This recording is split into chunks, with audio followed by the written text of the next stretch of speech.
नमस्कार, मैं हूं आपके साथ इश्तियाक अहमद और आप देख रहे हैं आर्या न्यूज। रुक करेंगे देश और दुनिया की तमाम खबरों की तरफ और शुरुआत करेंगे दिल्ली से, जहां पर दिल्ली विधानसभा में हंगामे के बाद स्पीकर रामनिवास गोयल ने बीजेपी विधायक ओपी शर्मा और विजेंद्र गुप्ता को मार्शल के जरिए बाहर कर दिया और जंगपुरा से विधायक प्रवीण कुमार ने सदन में दिल्ली में बिगड़ती कानून व्यवस्था का मुद्दा उठाया था, जिसके बाद स्पीकर ने उपराज्यपाल और केंद्र पर दिल्ली विधानसभा को नपुंसक बनाए जाने का आरोप लगाया और वहीं स्पीकर की इस टिप्पणी पर बीजेपी विधायकों ने हंगामा शुरू कर दिया। और वहीं आपको बता दें कि आम आदमी पार्टी के विधायक प्रवीण कुमार ने अपने इलाके में एक बच्चे की चाकू मारकर की गई हत्या का जिक्र करते हुए स्पीकर के जरिए केंद्रीय गृह मंत्री से सवाल किया कि इस मामले में क्या कार्रवाई हुई है। और वहीं प्रवीण कुमार ने कहा कि राकेश अस्थाना की पुलिस कमिश्नर के रूप में ज्वाइनिंग के बाद से दिल्ली में क्राइम की घटनाएं बढ़ गई हैं। वहीं पुलिस इलाकों में पेट्रोलिंग नहीं करती और इस मामले में संबंधित विभाग से जवाब नहीं आने पर स्पीकर रामनिवास गोयल ने सदन में सख्त टिप्पणी की और स्पीकर ने कहा कि प्रवीण कुमार ने जो विषय उठाया वो काफी महत्वपूर्ण है। और वहीं एलजी का 2008 का जो आदेश है उसके अनुसार ऐसे विषय पर सदन को जवाब नहीं मिलते हैं और इस आदेश ने दिल्ली को बर्बाद करके छोड़ दिया। और किसी इलाके में चोरी होती है, डाका होता है, तो विधायक सवाल नहीं पूछ सकता, उसके जवाब नहीं मिलते। और ऐसे ही आदेश से अब चंडीगढ़ में भी आईएएस को अलग कर दिया गया और इस मुद्दे पर सदन में चर्चा होनी चाहिए और ऊपर भेजा जाना चाहिए। और वहीं एलजी और केंद्र के आदेश से दिल्ली विधानसभा को नपुंसक बनाया जा रहा है और ऐसे विधानसभा के इतिहास में कभी भी नहीं हुआ। और वहीं आपको बता दें कि इस टिप्पणी के बाद बीजेपी विधायकों ने हंगामा शुरू कर दिया, जिसके बाद स्पीकर ने बीजेपी विधायक ओपी शर्मा और विजेंद्र गुप्ता को मार्शल आउट किया गया। और वहीं आपको बता दें कि इस दौरान विधायक प्रवीण कुमार ने दिल्ली पुलिस कमिश्नर राकेश अस्थाना को विधानसभा में तलब करने की भी मांग उठाई है।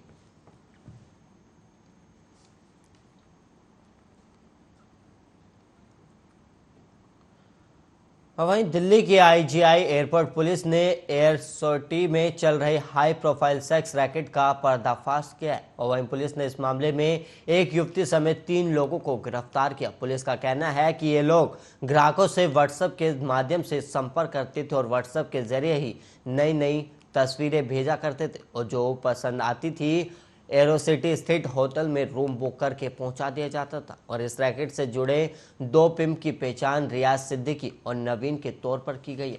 और वहीं आपको बता दें इनमें से एक यूपी के बहराइच और दूसरा बिहार के बेगूसराय का रहने वाला है और इनके खिलाफ आईजीआई एयरपोर्ट थाना पुलिस ने देह व्यापार के आरोप के तहत कार्रवाई की। और वहीं एयरपोर्ट के डीसीपी संजय त्यागी ने बताया कि 21 मार्च को एक मुखबिर ने आईजीआई एयरपोर्ट थाना पहुंचकर एरोसिटी एरिया के होटल में चल रहे देह व्यापार की सूचना दी थी और इसके बाद पुलिस ने इस देह व्यापार में लिप्त पिम्प से संपर्क किया और सौदा तय किया और सौदा तय करने से पहले नवीन ने व्हाट्सएप पर कुछ तस्वीरें भेजी और वहीं नकली ग्राहक ने एक लड़की को पसंद किया और वहीं सौदा हो गया, जिसके बाद आरोपी नवीन ने एक युवती को होटल छोड़ दिया और उसने होटल में एडवांस भी ले लिया था। और इसके बाद जैसे ही युवती होटल के कमरे में पहुंची उसने नकली ग्राहक से रुपए लिए और तभी नकली ग्राहक ने पुलिस को सिग्नल दे दिया और पुलिस टीम होटल में रूम में घुसकर युवती को हिरासत में ले लिया गया और इसके बाद होटल के बाहर से नवीन को भी दबोच लिया गया। और वहीं आपको बता दें कि आईजीआई एयरपोर्ट थाने में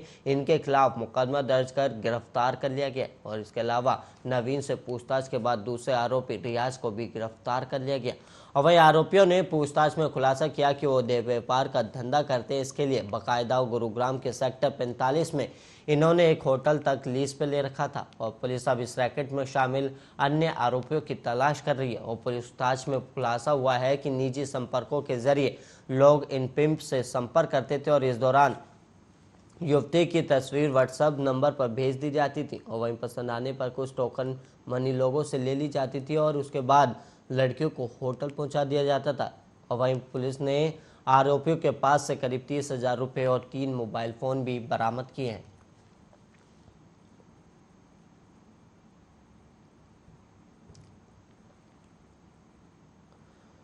वहीं अक्सर ये सवाल उठते रहे हैं या फिर सियासी गलियारी में इसकी चर्चा होती रहती है कि आखिर मुख्यमंत्री नीतीश कुमार का विकल्प कौन हो सकता है और कौन बिहार का अगला मुख्यमंत्री हो सकता है और कौन इसके लायक है। और अब बीजेपी के विधायकों की संख्या बढ़ने के बाद इसको लेकर भी बयानबाजी अब शुरू हो गई है। और वहीं आपको बता दें कि मंगलवार को पूर्व मंत्री और बीजेपी के वरिष्ठ विधायक विनय बिहारी ने बड़ा बयान दिया है। उन्होंने कहा कि बिहार में बीजेपी को अपना मुख्यमंत्री बनाने चाहिए। बिहार में विधानसभा में बीजेपी सबसे बड़ी पार्टी है और बिहार का हर एक कार्यकर्ता चाहता है कि बिहार में बीजेपी का मुख्यमंत्री बने और जनता की भी यही राय है। और बीजेपी का शीर्ष नेतृत्व इस पर विचार करे और वो बोले कि बिहार के उप मुख्यमंत्री और वरिष्ठ बीजेपी नेता तारकिशोर प्रसाद बिहार के अच्छे मुख्यमंत्री साबित हो सकते हैं। और आगे विनय बिहारी ने नीतीश कुमार की पार्टी पर हमला करते हुए कहा कि जेडीयू तीसरे नंबर की पार्टी है और बीजेपी की मदद से नीतीश बिहार के सीएम है और बिहार को विशेष राज्य का दर्जा, जातीय जनगणना समेत उन मुद्दों को लेकर जेडीयू दबाव बीजेपी पर बनाती है जो बीजेपी नहीं चाहती। और वहीं बीजेपी को जेडीयू इसलिए ब्लैकमेल करती है क्योंकि उसे पता है कि बीजेपी उसकी बात नहीं मानेगी तो वो आरजेडी से हाथ मिला लेगा। और वहीं विनय बिहारी ने कहा कि अब बीजेपी को जेडीयू से ब्लैकमेल नहीं होना चाहिए। बिहार का पड़ोसी राज्य यूपी है और दूसरी बार बीजेपी के वहां बड़ी जीत हुई है, इसलिए अब जनता चाहती है कि बिहार में बीजेपी का मुख्यमंत्री बने।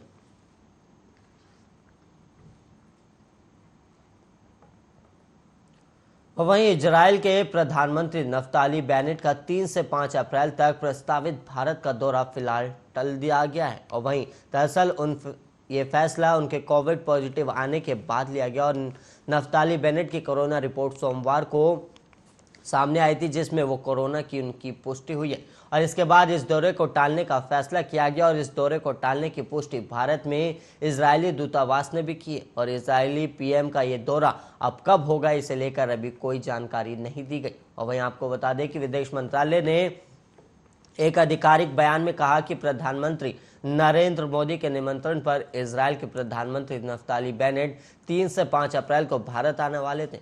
और वहीं आपको बता दें कि पीएम के रूप में बेनेट का ये पहला भारतीय दौरा था और वो भारत की आज़ादी के 75वें साल और भारत इजराइल के बीच राजनयिक संबंधों के 30 साल पूरे होने के अवसर पर भारत आने वाले थे।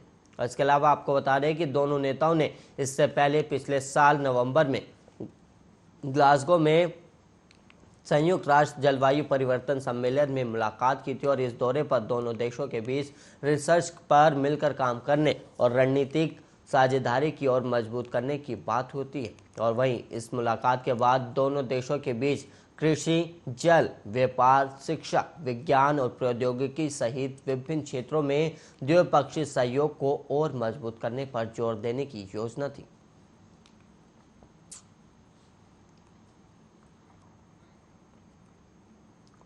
वहीं पश्चिम बंगाल की सीएम ममता बनर्जी ने गैर बीजेपी शासन वाले राज्यों के मुख्यमंत्रियों और अन्य सभी विपक्षी नेताओं को पत्र लिखा है। और वहीं पत्र में उन्होंने सभी नेताओं को बीजेपी के खिलाफ एकजुट होने की अपील की। और ममता बनर्जी ने गैर बीजेपी शासित राज्यों के मुख्यमंत्रियों और विपक्षी नेताओं से कहा कि सभी प्रगतिशील ताकतों के एक साथ आने और केंद्र के दमनकारी शासन से लड़ने की जरूरत है।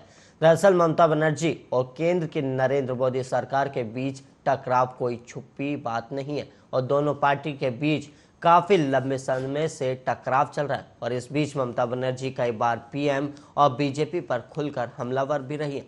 और वहीं बीजेपी भी लगातार टीएमसी पर मोदी सरकार के खिलाफ बोलती रही। और वहीं आपको बता दें कि उन्होंने जारी किए गए पत्र में लिखा कि केंद्र सरकार यानी मोदी सरकार ईडी, सीबीआई और आयकर विभाग जैसी केंद्रीय एजेंसियों का दुरुपयोग कर रही है और वो इसका इस्तेमाल कर राजनीतिक बदले भी ले रही और हमें बीजेपी के इस कदम का विरोध करना चाहिए। और ममता ने कहा कि ये सभी केंद्रीय एजेंसियां बीजेपी शासित राज्यों में कुछ नहीं करती और वहीं चुनाव आने के साथ ही इन्हें विपक्ष के खिलाफ काम पर लगा दिया जाता है। और वहीं आपको बता दें कि पत्र में ममता बनर्जी ने सभी राज्यों के गैर बीजेपी शासित और विपक्षी नेताओं को एक साथ मिलकर बैठक का आह्वान किया है। और उन्होंने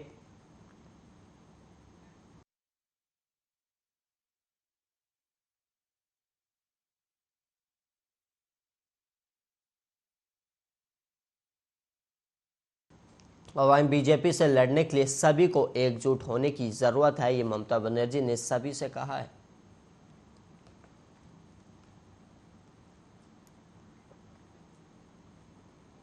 और वहीं उत्तर प्रदेश के बहुचर्चित लखीमपुर खीरी कांड के मुख्य आरोपी आशीष मिश्रा की जमानत के खिलाफ सुप्रीम कोर्ट में दायर याचिका पर मंगलवार को आगे सुनवाई हुई और इस दौरान यूपी सरकार ने कहा कि उसने मिश्रा की जमानत अर्जी का विरोध किया था और याचिकाकर्ता का यह आरोप पूरी तरह गलत है कि सरकार ने अर्जी का प्रभावी ढंग से विरोध नहीं किया। और वहीं यूपी पुलिस ने शीर्ष कोर्ट से कहा कि राज्य सरकार ने लखीमपुर खीरी केस के गवाहों और पीड़ितों के परिजनों की सुरक्षा के सारे इंतजाम किए और वहीं सभी गवाहों से उनकी सुरक्षा को लेकर नियमित संपर्क भी किया जा रहा है। और वहीं आपको बता दें कि आशीष मिश्रा को दी गई जमानत के खिलाफ पीड़ित परिवारों की ओर से सुप्रीम कोर्ट में दायर याचिका में कहा गया है कि हाईकोर्ट ने उन्हें जमानत देते समय शीर्ष अदालत के दिशा निर्देशों की अवहेलना की है और जो कि वर्ष 3 अक्टूबर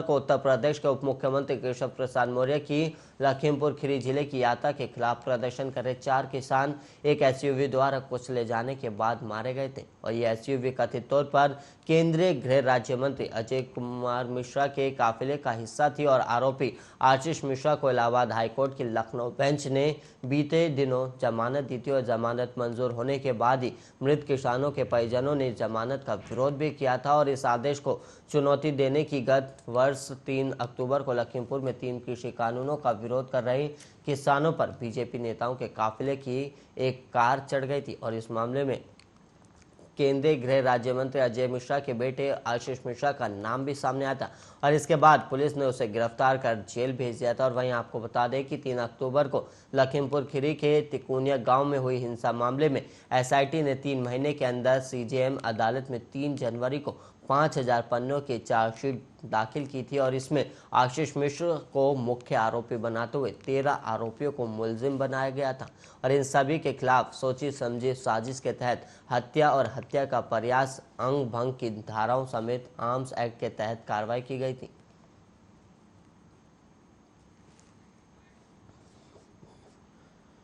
प्रधानमंत्री नरेंद्र मोदी मध्य प्रदेश में प्रधानमंत्री आवास योजना ग्रामीण के करीब 5,21,000 लाभार्थियों के गृह प्रवेश में वीडियो कॉन्फ्रेंसिंग के जरिए शामिल हुए और मध्य प्रदेश के ग्रामीण अंचल में रहने वाले करीब 5,21,000 लाभार्थियों को प्रधानमंत्री आवास योजना के तहत मकानों में गृह प्रवेश दिया गया और इस मौके पर मुख्यमंत्री शिवराज सिंह चौहान भी मौजूद रहे। और वहीं आपको बता दें कि पीएम मोदी ने इस अवसर पर कहा कि केंद्र में बीजेपी की सरकार हो या राज्यों में बीजेपी की सरकार, सबका साथ सबका विकास के मंत्र पर चलकर सभी गरीबों को सशक्त बनाने के लिए काम कर रहे हैं। और मोदी बोले कि कुछ राजनीतिक दलों ने गरीबी को खत्म करने के लिए बहुत सारे नारे लगाए लेकिन गरीबों को सशक्त बनाने के लिए पर्याप्त प्रयास नहीं किया गया और मेरा मानना है कि जब गरीब सशक्त होता है तो ये उन्हें गरीबी से लड़ने का साहस देता है और जब एक ईमानदार सरकार के प्रयास और सशक्त गरीब के प्रयास के साथ आते हैं तो गरीबी हार जाती है। और वहीं पीएम मोदी ने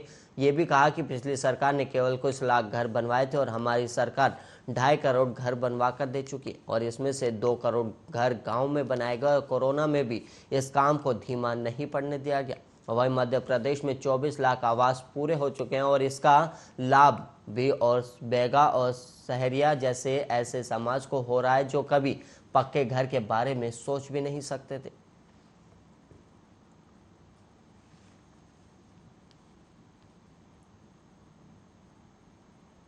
वहीं महाराष्ट्र के पर्यटन मंत्री आदित्य ठाकरे के काफिले के एक कार का एक्सीडेंट हो गया और इस हादसे में आदित्य ठाकरे सुरक्षित है लेकिन उनके काफिले में सुरक्षाकर्मी का एक्सीडेंट हो गया। वहीं आदित्य ठाकरे कोकण दौरे पर थे और वहीं बताया जा रहा है कि अचानक ब्रेक लगने के कारण कार पीछे की और आगे की कार में टक्कर हो गई। इसके अलावा आपको बता दें कि आदित्य ठाकरे 3 दिन के कोकण दौरे पर वो मालवान में बुधवार को रैली को संबोधित करेंगे और वहीं जो केंद्रीय मंत्री नारायण राणे का गृह प्रदेश है। सोमवार को ठाकरे ने सिंधुदुर्ग जिले से अपने 3 दिवसीय कोकण जिलों को और दौरा शुरू किया था। वही माने जा रहा है कि इस दौरे से शिवसेना अपने मजबूत गढ़ कोकण को और ताकतवर बनाना चाहती है और शिवसेना के इस किले पर बीजेपी और एनसीपी नजरें जमाए बैठे। हालांकि ठाकरे ने कहा कि उनका फोकस इस क्षेत्र के विकास पर है और उन्होंने ये भी कहा कि पिछले 2 महीनों में कोविड-19 के मामले घटे हैं और अब हम लोगों से मिलकर विकास कार्य कर सकते हैं। और राजनीतिक मकसद हमेशा रहता है जिसमें हम उन हिस्सों में पार्टी को मजबूत करना चाहते हैं जहां का हम दौरा करते हैं। और इसी दौरान महाराष्ट्र विकास आघाड़ी के विकास कार्यों का उद्घाटन और लोगों से फीडबैक भी मिल जाता है। और वहीं कोकण जाना हमेशा अच्छा लगता है। इसके अलावा आपको बता दें कि राजनीतिक पर्यवेक्षकों का मानना है कि कोकण क्षेत्र का शिवसेना का ध्यान मुंबई, ठाणे, नवी मुंबई, वसई, विरार, कल्याण, डोंबिवली, पुणे, पिंपरी चिंचवड़ में महत्वपूर्ण शहरी निकाय चुनावों से पहले अपनी ताकत को मजबूत करने पर है। और वहीं पिछले 6 महीनों में शिवसेना और नारायण राणे के बीच टकरार और बढ़ गई है और केंद्रीय मंत्री नारायण राणे को महाराष्ट्र पुलिस ने पिछले साल अगस्त में ही गिरफ्तार कर लिया था। इसके अलावा आपको बता दें कि मुख्यमंत्री उद्धव ठाकरे के खिलाफ थप्पड़ वाला बयान देने के कारण पुलिस ने ये एक्शन लिया था।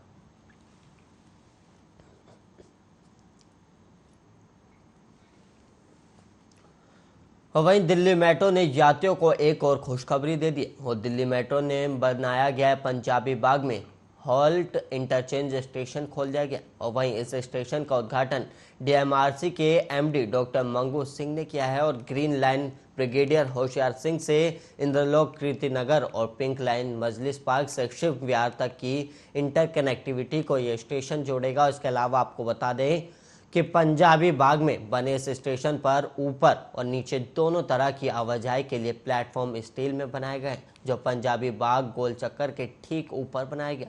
और ग्रीन लाइन के शिवाजी पार्क और पंजाबी बाग स्टेशनों के बीच प्लेटफॉर्म बन गए हैं। और ये पहली बार है जब डीएमआरसी ने ऐसा स्टेशन बनाया जो 2 लाइनों को जोड़ रहा है। और इसके अलावा आपको बता दें कि इससे पहले साल 2010 में Chhatarpur metro station pre fabricated steel के साथ बनाया गया था और इस स्टेशन पर बोर्डिंग और डिबोर्डिंग की सुविधा उपलब्ध होगी। और इसके बाद ग्रीन लाइन और पिंक लाइन के बीच ट्रेनों को इंटरचेंज करने वाले यात्री इस सुविधा का लाभ ले सकेंगे। और इसके अलावा आपको बता दें कि ये प्लेटफॉर्म 1 फुट ओवर ब्रिज के साथ जुड़ा हुआ है, जो प्लेटफॉर्म को पिंक लाइन के पंजाबी बाग वेस्ट मेट्रो स्टेशन से जोड़ता है, जिसकी लंबाई करीब 212 मीटर है। और वर्तमान में दोनों लाइनों के लिए कोई इंटरकनेक्टिविटी नहीं थी। और अब इस स्टेशन के आने से बहादुरगढ़ और अन्य भारी दिल्ली क्षेत्रों जैसे मुंडका, नांगलोई में से आने जाने वाले यात्रियों के लिए काफ़ी फायदा मिलेगा। और इसके अलावा आपको बता दें कि इस स्टेशन पर 2 लिफ्ट भी लगाए गए हैं और जिसकी 26 यात्रियों की क्षमता है।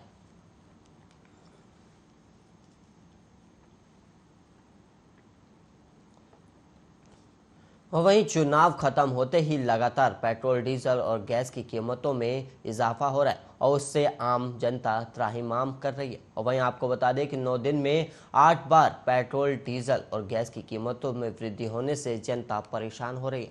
और इसी महंगाई को लेकर आर्या न्यूज़ के रिपोर्टर ने पेट्रोल पंप और होटल सहित आम जनता के मन की बात जानने के लिए शहर के विभिन्न स्थानों का रियलिटी चेक भी किया और क्या कुछ कहा गया है वो भी आप सुनिए। चुनाव खत्म होते ही लगातार जो है वो डीजल, पेट्रोल और गैस के दामों में जिस तरह बढ़ोतरी हो रही है, कहीं ना कहीं आम आदमी की जेब पर वो भारी पड़ती हुई नजर आ रही है। यार रायबरेली जनपद में जो है वो 100 रुपए के पार पेट्रोल पहुंच गया है। हमारे साथ कुछ साथी यहाँ पर जिन्होंने भी पेट्रोल डलाया है, उनसे बात करते हैं और जानते हैं कि आखिर ये जो महंगाई बढ़ रही है इसका क्या असर पड़ रहा है इनके ऊपर। क्या नाम है आपका? शहीद अहमद खान शब्बू। ये लगातार जो है वो 7 दिन में 6 बार पेट्रोल डीजल महंगा हुआ है।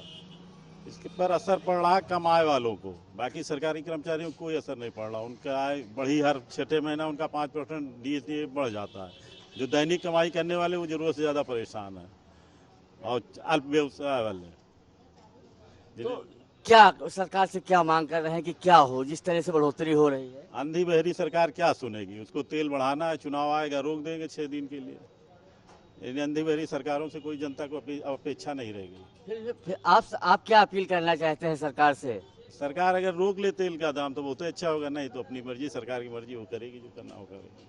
सरकार की मर्जी है। चुनाव में जो है वो कहीं न कहीं जो है जिस तरह तेल के दाम रुके हुए थे, लेकिन लगातार 7 दिनों में 6 बार जिस बढ़ोतरी हुई है।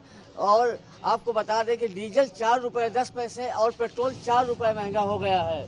हमारे साथ कुछ साथी और हैं, इनसे भी जानते हैं आखिर क्या है पेट्रोल। आप पेट्रोल डलाने आए हैं भाई साहब, आप पेट्रोल डलाने आए हैं तो पेट्रोल तो बहुत महंगा हो गया है, तो क्या घर का बजट बिगड़ा है या जेब पे बोझ पड़ा है?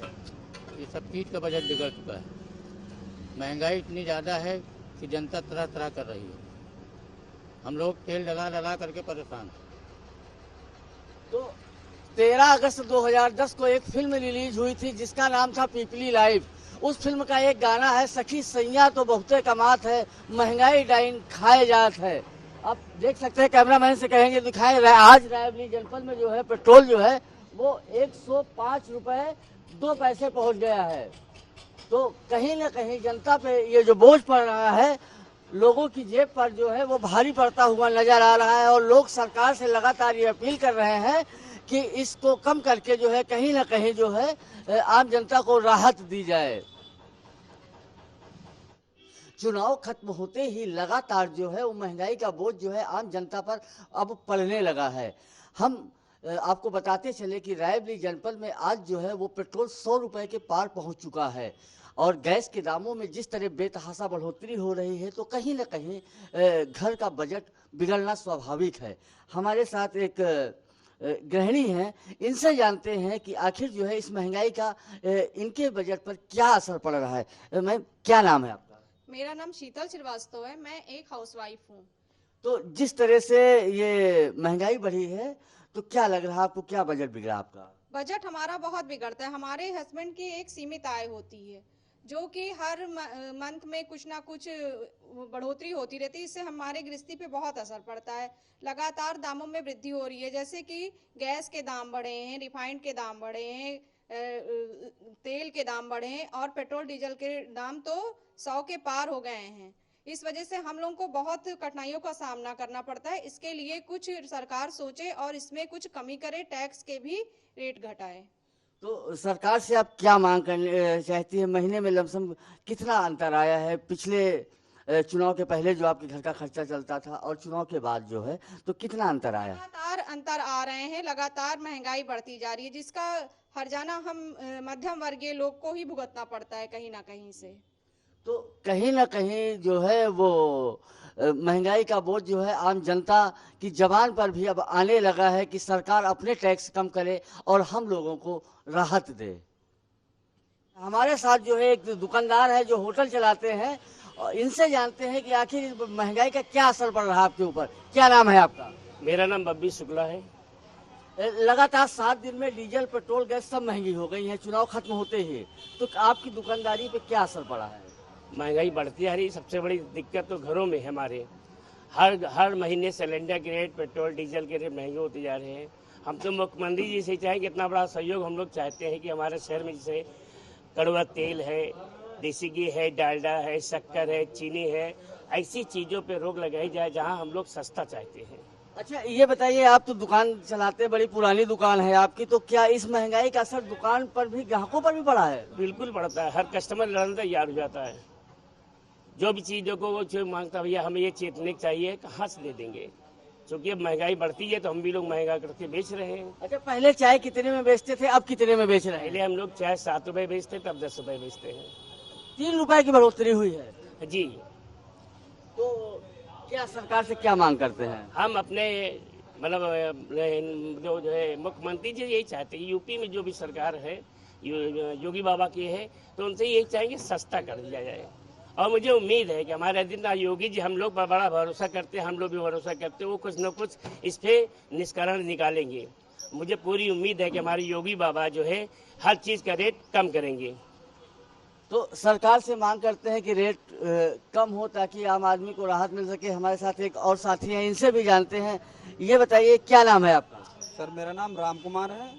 क्या करते हैं आप? और सर, मैं ब्रेड का फुटकर विक्रेता हूँ। ब्रेड का? ब्रेड का। और जो है कि हमारे यहाँ कारखाना भी 2 दिन के लिए बंद कर दिया गया है महंगाई की वजह से, जो कि महंगा ब्रेड होने की वजह से हम लोग बेच नहीं पा रहे हैं। लोगों की बिक्री भी कम हो गई है और जीवन यापन में भी दिक्कतें आ रही हैं। अच्छा, जिस तरह से डीजल, पेट्रोल, गैस ये महंगी हुई है तो घर का भी तो बजट बिगड़ा होगा? पूरा घर का बजट बिगड़ गया है।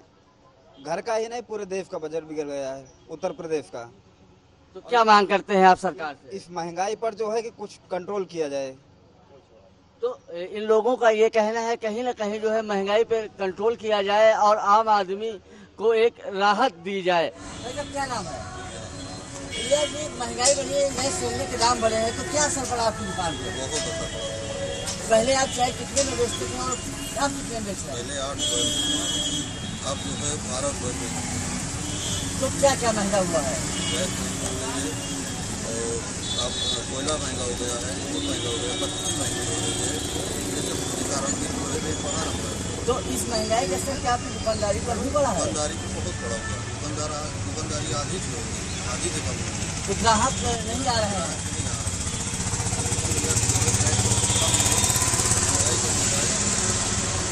कस्टमर भी हमारे जुड़े और जो है जितना सेल हो रही थी वो भी सेल बढ़ जाए।